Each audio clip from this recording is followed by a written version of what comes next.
For more news updates, do subscribe, like, share and comment. Clipper 28. जल्द ही पूरे देश में सस्ता हो सकता है पेट्रोल और diesel. Reserve bank governor Shaktikanta Das ने दिए सुझाव। पेट्रोल डीजल की कीमत में कटौती को लेकर रिजर्व बैंक के गवर्नर शक्तिकांत दास ने इनडायरेक्ट टैक्स में कटौती का सुझाव दिया है।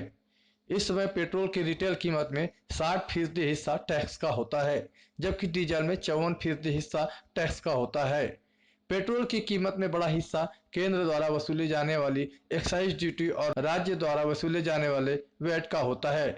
पिछले कुछ समय से कीमत में लगातार इजाफा हो रहा है, जिसके कारण देश के कई शहरों में पेट्रोल 100 रुपए और डीजल 90 रुपए के पार बिक रहा है। शशिकांत ने कहा कि दिसंबर महीने के कंज्यूमर प्राइस इंडेक्स 5.5% रहा है। कच्चे तेल की कीमत में लगातार उछाल आ रहा है, जिसके कारण भी पेट्रोल और डीजल के रेट में बढ़ोतरी हो रही है। कीमत में तेजी के कारण महंगाई दर पर असर हो रहा है।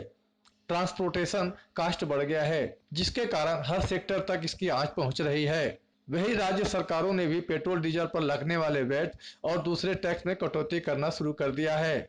अब उम्मीद की जा रही है कि इनडायरेक्ट टैक्स में कटौती होने से केवल कुछ राज्यों में ही नहीं बल्कि पूरे देश में पेट्रोल डीजल की बढ़ती कीमतों पर लगाम लग सकता है। देश में अब ऐसे 4 राज्य हो गए हैं जहां की सरकारों ने वैट और दूसरे टैक्स में कटौती कर आम जनता को राहत देना शुरू कर दिया है। राज्य सरकारों ने पेट्रोल डीजल पर वैट में कटौती की घोषणा की है। राजस्थान सरकार ने पिछले महीने ही वैट की दर को 38% से घटाकर 36% कर दिया है।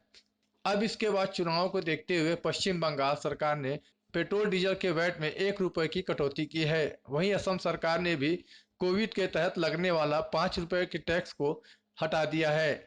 पेट्रोल और डीजल की कीमतों में सबसे ज्यादा कटौती करने वाला राज्य मेघालय बन गया है।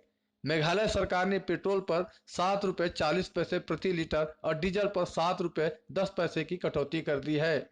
इसके अलावा सरकार ने पेट्रोल और डीजल पर वैट भी 2 रुपए कम कर दिया है।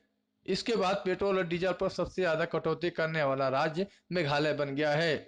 शनिवार को निर्मला सीतारमण ने चेन्नई में आयोजित एक कार्यक्रम में कहा था कि पेट्रोल डीजल के रेट को लेकर मैं खुद धर्म संकट में हूं। सीतारमण ने कहा कि यह एक ऐसा मामला है जिसमें हर कोई एक जवाब सुनना चाहता है कि कीमतों में कटौती की जाएगी।